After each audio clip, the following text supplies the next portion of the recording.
Hello everyone, आप सभी का अपने चैनल पर बहुत बहुत स्वागत है। आज हम लोग दक्षता अभ्यास 4 के सवालों को हल करेंगे। यदि आप चैनल पर नए हैं तो चैनल को सब्सक्राइब कर लीजिए ताकि मेरा हर वीडियो आप तक आसानी से पहुंच सके। और वीडियो पसंद आए तो उसे लाइक और शेयर भी करिए और अपना फीडबैक मेरे कमेंट बॉक्स में ज़रूर दीजिएगा। तो बच्चों, चलिए हम लोग शुरू करते हैं दक्षता अभ्यास 4 के सवालों को, जिसमें पहला सवाल है, चांदा की सहायता से 30 अंश का कोण खींचिए। अब पटरी और प्रकार की सहायता से समद्विभाजित कीजिए। प्रत्येक कोण को मापकर सत्यापन कीजिए। तो बच्चों, सर्वप्रथम हम क्या करेंगे कि स्केल की सहायता से एक छोटा सा रेखाखंड ए बी खींचेंगे और यहाँ पर हम नाम रख देते हैं ए और यहाँ पर नाम रख दिए बी। ठीक है ना। अब हमें चांदा की सहायता से 30 अंश का कोण बनाना है। तो आप चांदा को देख रहे हैं कि चांदा के ठीक नीचे एक रेखा खींची गई है जिसके सामने 0 लिखा हुआ है और 180 लिखा हुआ है। ठीक है ना। और जिसे हम पड़ी रेखा कहेंगे। और चांदा के ठीक बीचों बीच आप यहाँ देख रहे हैं 90 लिखा हुआ है और यहाँ से एक सीधे खड़ी रेखा खींची हुई है। ठीक है ना। तो ये जो बीचों बीच से रेखा खींची गई है इसे हम खड़ी रेखा कहेंगे और जो नीचे रेखा खींची गई है इसे हम पड़ी रेखा कहते हैं। ठीक है। अब हम क्या करेंगे कि 30 अंश का कोण बनाना है। तो इस खड़ी रेखा को हम अंत बिंदु ए पर रखेंगे। ठीक है, जैसे ए पर रख दिए और रेखाखंड को हम कहाँ रखेंगे? पड़ी रेखा पर। यानी पड़ी रेखा हमारा रेखाखंड ए बी पर हो गया और खड़ी रेखा बिंदु ए पर हो गया। ठीक है, इस तरह से हम रख लेंगे और जहाँ पर 30 लिखा हुआ है उसी के सामने हम बिंदु लगा देंगे। देखिए यहाँ 0 है, 10 है, 20 है, 30 है। तो 30 के आगे हम यहाँ बिंदु लगा दिए और इस बिंदु को हम क्या करेंगे कि स्केल की सहायता से ए से हम मिला देंगे। ए ऐसे ए से हम मिला दिए और इसका नाम हम रख दिए सी। तो यह हो गया कोण बी ए सी। यह कितने अंश का हो गया? यह जो है 30 अंश का हो गया, चांदा की सहायता से बन गया। ठीक है। अब क्या करना है कि पटरी और प्रकार की सहायता से समद्विभाजित कीजिए और प्रत्येक कोण को मापकर सत्यापन कीजिए। तो हम प्रकार के नोक को कहाँ रखेंगे? बिंदु ए पर रखेंगे और अपने प्रकार में किसी दूरी की त्रिज्या लेकर के हम एक चाप लगाएंगे इस तरह से ऐसे। तो आप देखें कि यह चाप जो है ए बी रेखाखंड को बिंदु डी पर काट दिया और ए सी रेखाखंड को बिंदु ई पर काट दिया। ठीक है ना। अब हम क्या करेंगे कि ई और डी को केंद्र मान करके उसी त्रिज्या के चाप का उसी त्रिज्या के दूरी का हम एक चाप खींचेंगे पुनः। तो इस तरह से चाप लगाएंगे ई को केंद्र मानकर और पुनः फिर डी को केंद्र मान करके लगाएंगे। तो बच्चों, आप देख रहे हैं कि यह एक दूसरे को यहाँ बिंदु एच पर काटता है। ठीक है ना। अब हम इस एच को बिंदु ए से मिला देंगे ऐसे और इसे थोड़ा सा आगे तक बढ़ा देंगे और यहाँ हम नाम रख देते हैं, चलिए यश रख देते हैं। ठीक है। तो इस तरह से हम क्या कर दिए कि 30 अंश के कोण को पटरी प्रकार की सहायता से समद्विभाजित कर दिए। अब हमें प्रत्येक कोण को नाप करके सत्यापन करना है। तो आप देखेंगे कि जब आप नापेंगे तो आप पाएंगे कि ये जो कोण हम बनाए हैं, कोण बी ए एस, ये भी 15 अंश का हुआ और कोण एस ए सी भी 15 अंश का हो गया। ठीक है ना। दोनों कोण बराबर हो गया। ये जो है 15 अंश का हो गया और ये भी 15 अंश का हो गया। ठीक है ना। अब दूसरा सवाल है, दो रेखाएं ए बी और सी डी खींचिए जो बिंदु ओ पर प्रतिच्छेद करती हैं। इस प्रकार बने शीर्षाभिमुख कोण सी ओ ए और कोण बी ओ डी को पटरी और प्रकार की सहायता से समद्विभाजित करके सत्यापित कीजिए कि इनके समद्विभाजक एक ही रेखा में हैं। तो बच्चों, हम सर्वप्रथम एक ए बी रेखा खींचेंगे इस तरह से यहाँ पर नाम रख देंगे ए और यहाँ पर नाम रख देंगे बी, ठीक है ना। और दूसरा रेखा हम सी डी रेखा खींचेंगे ऐसे, ये हो गया सी और ये हो गया डी। तो बच्चों आप देख रहे हैं कि ए बी रेखा और सी डी रेखा एक दूसरे को बिंदु ओ पर प्रतिच्छेद कर रही हैं, ठीक है ना। तो इस तरह से एक कोण बन गया सी ओ ए और इधर कोण बन गया बी ओ डी, जो दोनों एक दूसरे के शीर्षाभिमुख कोण हो गए, ठीक है ना। अब ऐसे तो शीर्षाभिमुख कोण ये भी हो गया ए ओ डी और कोण सी ओ बी, लेकिन हमारे क्वेश्चन में हमें बताया गया है कि शीर्षाभिमुख कोण सी ओ ए और कोण बी ओ डी को समद्विभाजित करना है, ठीक है ना। तो हम कोण सी ओ ए और कोण बी ओ डी को हम क्या करेंगे, समद्विभाजित करेंगे। तो हम बिंदु ओ को केंद्र मानेंगे इस तरह से, ठीक है। और ओ मान करके, केंद्र मान करके अपने प्रकार में किसी दूरी की त्रिज्या लेकर एक ऐसे हम चाप काटेंगे, ठीक है। और यही चाप हम इधर भी लगा देंगे ऐसे। तो बच्चों यहाँ पर आप देख रहे हैं कि यह जो है सी ओ रेखाखंड को यह मानते चलिए कि ई पर काट दिया और ये जो है ओ ए रेखाखंड को एफ पर काट दिया, ठीक है ना। और यहाँ पर जो है ओ बी रेखाखंड को यह एच पर काट दिया और ओ डी रेखाखंड को आई पर काट दिया। अब हम इसे समद्विभाजित करेंगे। तो हम कोण सी ओ ए को क्या करेंगे, समद्विभाजित। तो हम क्या करेंगे कि बिंदु ई और एफ को केंद्र मान करके हम ई एफ की दूरी से अधिक चाहे ई एफ की दूरी के बराबर, ठीक है ना, एक हम चाप लगाएंगे इस तरह से ऐसे।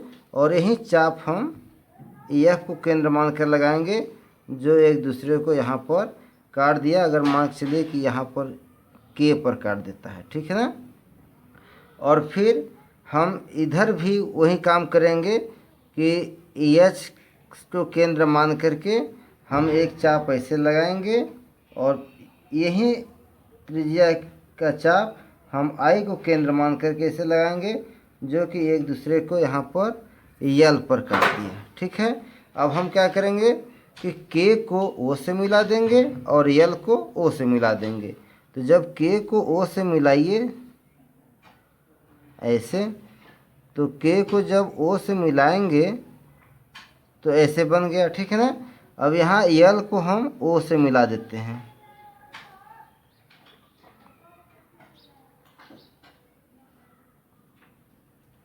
ऐसे, ठीक है बेटा। तो यहाँ पर आप देख रहे हैं कि जब हम कोण सी ओ ए को समद्विभाजित किए और कोण बी ओ डी को, तो ये जो समद्विभाजक रेखा है वो क्या है, एक ही रेखा में आ गए, ठीक है ना। इसे ऐसे भी सत्यापित कर सकते हैं कि ये जो कोण बनेगा के ओ एल, यह जो है ये 180 अंश का कोण बनाएगा। यहाँ से ये कितने अंश का कोण बनेगा, 180 अंश का कोण।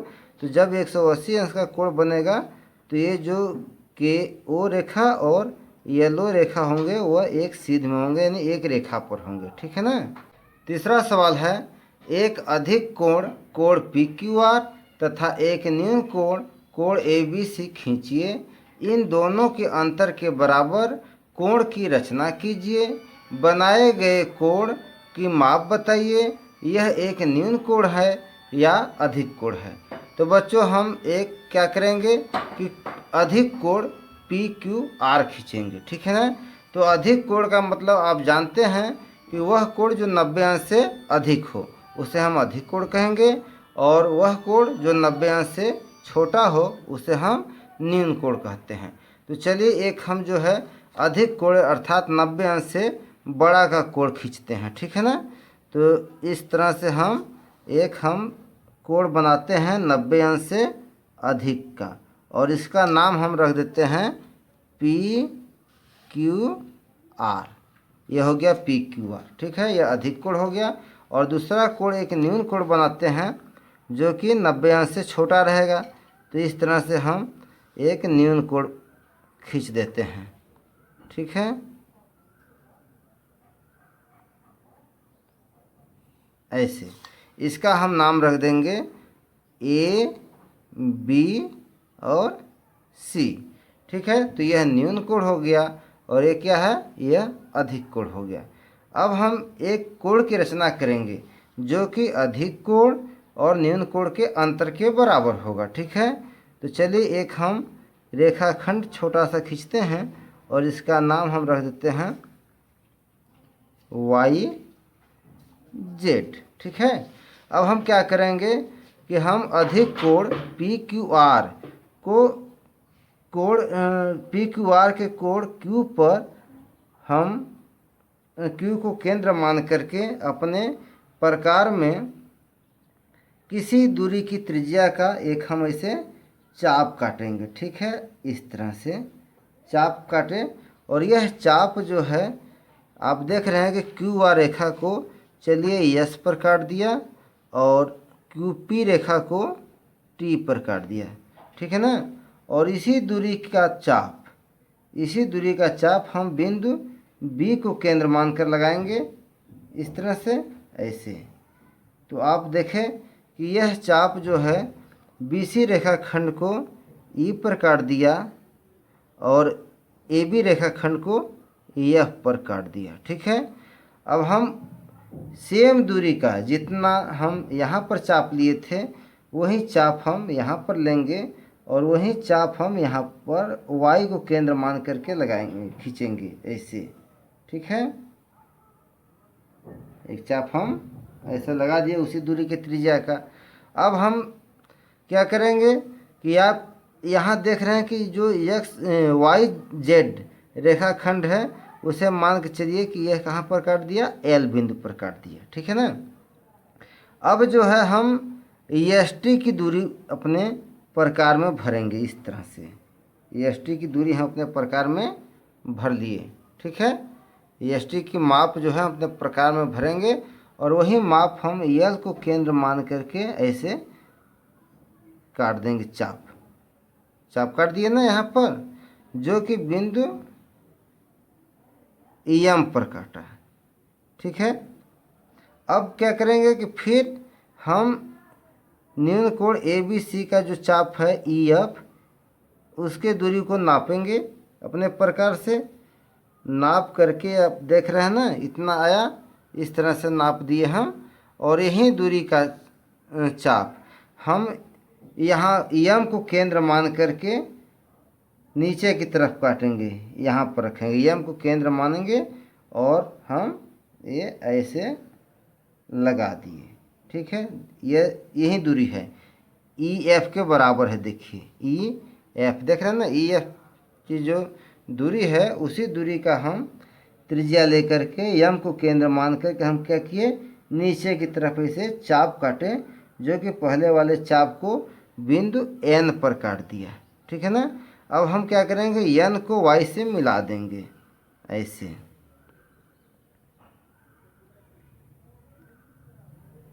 एन को वाई से मिला देंगे।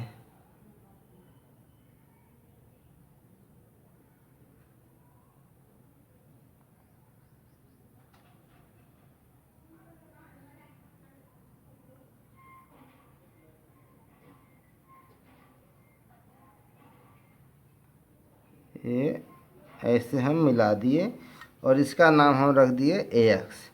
तो ये हमारा जो है रचना हो गया कोण एक्स वाई जेड। अब एक्स वाई जेड को अब आगे कह रहा है कि बनाए गए कोण की माप बताइए, यह एक न्यून कोण है या अधिक कोण। तो हमारा जो कोण बन गया वह बन गया एक्स वाई जेड और इसे हम माप करके देखेंगे कि कितने अंश का हुआ। तो बच्चों आप देख रहे हैं कि यह हमारा जो कोण बन गया वह लगभग जो है यहाँ पर 70 है, तो ये चलिए कि ये 68 अंश के लगभग बराबर बन गया। कितने अंश का बन गया, 68 अंश। तो आप देख रहे हैं कि यह कैसा कोण है, न्यून कोण है। यह 90 अंश से छोटा कोण है, तो कैसा हो गया, न्यून कोण है। ठीक है ना। चौथा सवाल है, पटरी और प्रकार की सहायता से 7.5 अंश और 22.5 अंश के कोणों की रचना कीजिए। तो बच्चों 7.5 अंश का कोण अगर हमें बनाना है तो सर्वप्रथम हम पटरी प्रकार से 60 अंश का कोण बनाएंगे, फिर उसका आधा करेंगे तो 30 अंश का कोण बनेगा, फिर उसका आधा करेंगे तो 15 अंश का कोण बनेगा, और फिर उसका आधा करेंगे तो 7.5 अंश का कोण बनेगा। इसी तरह जब 22.5 अंश का कोण बनाना है तो हम सर्वप्रथम 90 अंश का कोण बनाएंगे, 90 अंश का आधा करेंगे तो 45 अंश का कोण बनेगा, फिर 45 अंश का आधा करेंगे तो हमारा 22.5 अंश का कोण बन जाता है। ठीक है ना। तो चलिए पटरी प्रकार की सहायता से हम सर्वप्रथम जो है 7.5 अंश के कोण को बनाएंगे। तो हम एक रेखा इसे छोटा सा खींचेंगे। ठीक है। इस रेखाखंड का हम नाम रख देते हैं AB रेखाखंड। ठीक है। अब A को हम केंद्र मानेंगे और A को केंद्र मान करके हम एक किसी दूरी का त्रिज्या लेकर के एक चाप काटेंगे इस तरह से, जो कि AB रेखाखंड को यहाँ बिंदु E पर काट दिया। अब जो है E को केंद्र मान करके इसी दूरी का चाप, ठीक है, हम एक लगाएंगे, जो कि यह जहाँ काटा उसका नाम हम D रख देंगे। तो बच्चों जब D को A से मिला देंगे तो यह 60 अंश का कोण बन जाएगा। ठीक है। ये कितने अंश का कोण बन गया? 60 अंश का कोण बना। ये ऐसे 60 अंश का कोण बन गया। अब हम D को और ED ये ED हो गया ना, तो ED को हम समद्विभाजित करेंगे तो ये जो है 30 अंश का कोण बनेगा। तो एक चाप हम ऐसे लगा दिए और एक चाप हम यहाँ से ऐसे लगा दिए, तो ये 30 अंश का कोण बना। ठीक है। अब इसे हम ऐसे मिला देंगे, पूरा नहीं खींचते हैं इसलिए कि हमें 7.5 अंश का कोण बनाना है, तो हम इतने खींच देते हैं। चलिए, तो यहाँ पर हम इसका नाम रख देते हैं EF रख दिए। ठीक है। E यहाँ पर है, EDF हो गया। ठीक है ना। अब यह आप देख रहे हैं कि जब हम F को A से मिला रहे थे, या मिला देंगे, पूरा मिला दीजिए। ठीक है, ऐसे। तो यहाँ पर इस चाप को यहाँ पर काट रहा है ना। अब यह जो कटान बिंदु है इसका नाम हम रख देंगे G। ठीक है। अब G और E को हम क्या करेंगे? समद्विभाजित करेंगे, यानी यह 30 अंश के कोण को हम समद्विभाजित करेंगे। तो एक चाप ऐसे लगाएंगे E को केंद्र मान करके, और दूसरा चाप हम G को केंद्र मान करके लगाएंगे। तो यह एक दूसरे को H पर काट दिया। ठीक है। अब इस H को हम A से मिला देंगे, H को A से हम ऐसे मिला दिए। ठीक है। तो यहाँ पर आप देख रहे हैं I पर काट दिया। ठीक है। अब यह 15 अंश का कोण बन गया। कितने अंश का कोण बन गया? 15 अंश का कोण बन गया। अब बच्चों हम 15 अंश के कोण को फिर समद्विभाजित करेंगे। तो हम एक बार E को केंद्र बनाएंगे और दूसरे बार I को केंद्र बना करके एक हम चाप काटेंगे इस तरह से। चलिए, अब तो बहुत बड़ा चाप हो गया, तो थोड़ा सा हम छोटा सा त्रिज्या लेंगे ना। तो यहाँ पर आप देख रहे हैं कि एक चाप ऐसे लगाए और फिर I को केंद्र मान करके हम दूसरा ये ऐसे लगा दिए, जो एक दूसरे को बिंदु K पर काट दिया। ठीक है ना। अब इस K को हम A से मिला देंगे, K को A से मिला देंगे, तो ये हमारा बन जाएगा कितने अंश का कोण? ये बन गया 7.5 अंश का कोण। तो बच्चों पटरी और प्रकार की सहायता से यह जो कोण बन गया, यह हमारा 7.5 अंश का कोण बन गया। ठीक है ना। अब इसी तरह से हम 22.5 अंश का कोण बनाएंगे। तो हम अब यह नाम जैसे बता दें, 7.5 अंश का जब कोण बनेगा तो हम इसका नाम रख देंगे कोण। अब जैसे यह जो काटा है K पर काटा है, तो इससे हम आगे बढ़ा करके M भी नाम रख सकते हैं यहाँ पर। तो MAB यह जो कोण हुआ, कोण MAB बराबर हो गया 7.5 सॉरी 7.5 अंश का कोण हो गया, ठीक है ना। कोण एम ए बी चाहे बी ए एम कितने अंश का हो गया, 7.5 अंश का हो गया। अब इसी तरह से हम 22.5 अंश के कोण को बनाएंगे। तो हम एक छोटा सा रेखाखंड खींचते हैं। चलिए इस रेखाखंड का हम नाम रख देते हैं P और Q, ठीक है ना। अब PQ नाम रख दिए। अब यहाँ P को केंद्र मान करके हम एक किसी दूरी का त्रिज्या लेकर के एक चाप लगाएंगे इस तरह से, ये ऐसे। अब यहाँ पर हम ये जो PQ रेखा को काटा है तो इसका नाम हम रख दिए, मान चलिए C रख दिए, ठीक है ना। अब इसी मतलब दूरी को हम इस दूरी को डिस्टर्ब नहीं करेंगे, यही दूरी का चाप हम पुनः ऐसे लगाएंगे जो कि 60 अंश पर काटेगा, और पुनः दूसरा चाप लगाएंगे जो कि 120 अंश पर काटेगा, ठीक है ना। अब हम 60 अंश और 120 अंश का ये मतलब चलिए यहाँ नाम रख देते हैं, कन्फर्म रहेगा। तो यहाँ चलिए यह D पर काट दिया और यहाँ E पर काट दिया, ठीक है ना। अब D और E का हम समद्विभाजित करेंगे, D और E को समद्विभाजित करेंगे, अर्थात यह 60 अंश और 120 अंश जोड़ते हैं तो 180 अंश हो जाता है। जब 180 अंश का हम आधा करेंगे तो 90 अंश का कोण बनेगा, ठीक है ना। तो इसे हम ऐसे करेंगे, एक चाप लगाएंगे D को केंद्र मान करके और दूसरे का चाप E को केंद्र मान करके। तो ये जो कोण बन गया यह हमारा कितने अंश का कोण बन गया, यह 90 अंश का कोण बन गया इससे, ठीक है ना। अब हम क्या करेंगे कि इस 90 अंश के कोण को समद्विभाजित करेंगे। तो हम यहाँ पर C और ये जो कटान बिंदु है यहाँ, ठीक है, उतना दूरी का चाप कम से कम लगाएंगे। यहाँ कटान बिंदु का नाम हम रख देते हैं F और यहाँ नाम रख दीजिए I, ठीक है। नाम आप अपने इच्छा से कोई भी रख सकते हैं। तो हम F और C को केंद्र मान करके एक हम चाप लगाएंगे। यह दूरी हमारा लगभग CF के बराबर या उससे अधिक हो सकता है, लेकिन यह ख्याल है कि CF के आधे से कम नहीं होना चाहिए, नहीं तो एक दूसरे को नहीं काट पाएंगे, ठीक है ना। तो जब हम ऐसे लगाए चाप तो यह जो है एक दूसरे को यहाँ पर बिंदु, चलिए मान चलिए कि L पर काट दिया। कहाँ काट दिया, L पर। तो ये कितने अंश का कोण बन गया, 45 अंश का कोण बन गया, ठीक है बेटा। ये जो है 45 अंश का कोण बन गया। अब इस 45 अंश के कोण को जब समद्विभाजित करेंगे तो हमारा कोण बन जाएगा 22.5 अंश का। तो चलिए हम पुनः C को केंद्र मान करके एक चाप लगाते हैं और यही चाप पुनः हम यहाँ पर इस कटान बिंदु को केंद्र मान करके लगाएंगे जो एक दूसरे को यहाँ M पर काट दिया, ठीक है।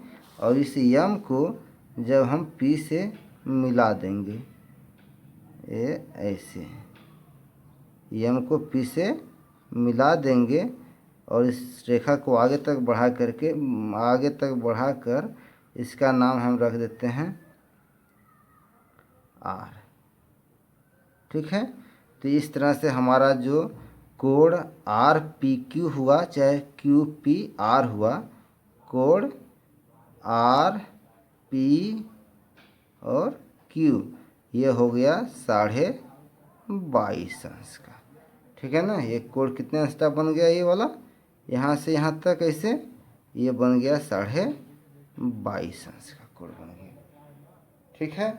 5वां सवाल है, एक 3 सेमी माप के रेखाखंड AB के सिरे A पर लंब AC बराबर 3 सेमी खींचिए, बिंदुओं BC को मिलाइए, कोणों को माप कर सत्यापित कीजिए कि कोण ABC बराबर कोण ACB बराबर 45 अंश, ठीक है ना। तो हम क्या करेंगे कि 3 सेंटीमीटर माप का एक रेखाखंड AB खींचेंगे, 3 सेंटीमीटर माप का एक रेखाखंड AB खींचेंगे। तो इस तरह से हम नाप करके खींचेंगे, ये ऐसे 3 सेंटीमीटर का ये हो गया ए बी, ठीक है, ए और बी।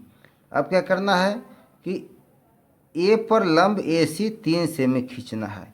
तो जब हमें ए पर लंब खींचना है, यानी ए पर हम कितने अंश का कोण बनाएंगे, 90 अंश का। जो 90 अंश का कोण होता है, जो लंब होता है, वह 90 अंश का कोण बनाता है। तो हम बिंदु ए को केंद्र मान करके एक 90 अंश का कोण बनाते हैं, ठीक है। तो चलिए ए को केंद्र मान करके एक 90 अंश का कोण बनाते हैं। तो एक चाप हम लगाए ए को केंद्र मान करके, जो कि ए बी रेखाखंड को यहाँ पर काट दिया। फिर यही दूरी का चाप, इसी दूरी का चाप हम इस कटान बिंदु को केंद्र मान करके लगाएंगे, जो 60 अंश पर काटा, और पुनः दूसरा चाप लगाएंगे जो कि 120 अंश पर काटा। अब हम इसे क्या करेंगे, समद्विभाजित करेंगे।